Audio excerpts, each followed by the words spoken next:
မင်္ဂလာပါရှင်နော်စောင်းနှွေးရောက်ပြီနော်စောင်းနှွေးရောက်လို့ရှိရင်နော်ဒီလိုလက်ခန်းကြီးအစီလေးကိုနော်တပူးလောက်တော့ရှိတင်တယ်နော်ကိုယ်လေးစောင်းနှွေးမရောက်လဲနော်ဒီနှခမ်းကြီးအစီလေးနေ့တိုင်းညတိုင်းပုံမှန်ဆိုးပြီးလို့ရှိရင်ကိုယ့်ရဲ့နှခမ်း6တာတွေတက်တာတယ်နှခမ်း6နှခမ်းမဲနှခမ်းဖက်လန်တွေတက်တာတယ်ပြီးကိုယ့်ရဲ့နှခမ်းကိုရေတက်တွေဖြည့်ပြီးတယ်နော်ကဲမို့သွားလာမယ်ဆိုရင်မနော်ကိုယ်နှခမ်းကြီးတွေအလှတွေဆိုးမယ်ဆိုရင်နော်ကိုယ့်ရဲ့နှခမ်းသားကလေနှခမ်းကြီးအလှတွေကလေခံလက်ခံမယ်ပြီးလို့ရှိရင်ကိုယ့်ရဲ့နှခမ်း6တာတွေကိုယ်တာတွေကလေနှခမ်းကြီးလက်လှတွေဆိုရင်နှခမ်းတွေ6တာကိုယ်တယ်နှခမ်းအပ်တယ်ဆိုရင်ကိုယ့်ရဲ့နှခမ်းသားတွေအရင်ကိုနော်မလှဘူးရုပ်ဆိုးတဲ့နှခမ်းကြီးဆိုးလို့ရှိတယ်ကြာကြီးမခံဘူးနော်ဒါမှမဟုတ်ဆိုတာပြီနော်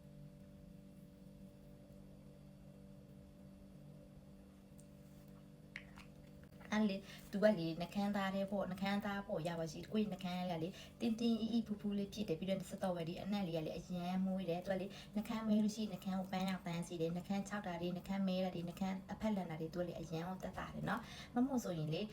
စောင်းရဒီမှာတောင်းတယ်မဟုတ်နော်မမို့ကလေຫນွေလဲတောင်းတယ်မူးလဲတောင်းတယ်စောင်းလဲတောင်းတယ်နော်သူကလေတောင်းချင်းအားဖြစ်ကိုယ်နှခမ်းသားတွေကိုနော်သူကလေပြုတ်ပြင်ပြီးတယ်နှခမ်းကိုယ်နှခမ်းမဲနေတဲ့နှခမ်းဆိုရင်အပန်းရောင်လဲတန်းစီတယ်ပေါ့နော်အဲကြောင့်တော့တပူလာတော့ရှိတင်တယ်နော်မမို့ရချင်းပါတယ်မဝင်နှိုက်ပြပါနော်ယောက်ျားလေးတွေလည်းတောင်းလို့ရတယ်နော်ယောက်ျားလေးတွေဆိုတော့ဆက်လိုက်တောက်လို့ရှိနှခမ်းသားတွေမဲတယ်နော်အဲကြောင့်တော့တောင်းချင်းနှမောင်လေးတွေညီမလေးတွေရှိမမွေးချင်းပါတယ်မဝင်နှိုက်ပြပါရှင်ဘိုင်ဘိုင်